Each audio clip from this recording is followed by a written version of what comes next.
I'm here to show you that healthy cooking can be great, simple, affordable, and tasty. Today I'm going to make for you my bulgogi beef and kimchi wrap. First, what we'll do is start by marinating our beef in some bulgogi sauce. We'll want to add in some onions as well, and then just mix it up.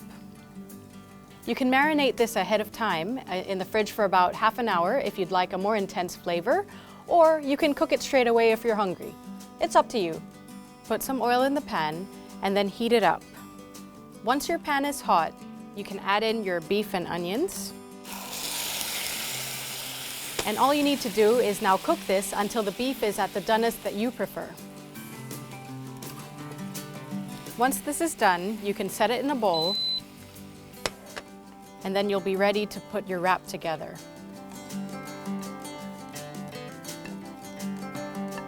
Grab a whole wheat wrap.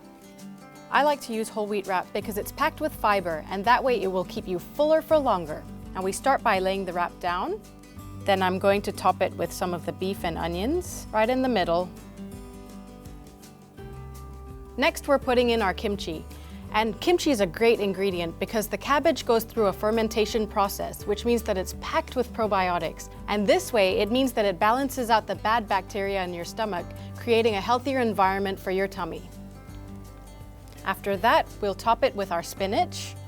Spinach is packed with calcium, iron, and even protein, so it's a wonderful ingredient to add to any wrap.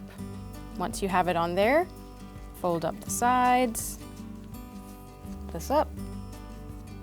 There you go. We'll just cut that in half. And there you have your bulgogi and kimchi beef wrap. This is something that is great for lunch, and it's packed with nutrients, not to mention it's tasty. It's also only 354 calories. For more healthy options, visit my site at Food Matters.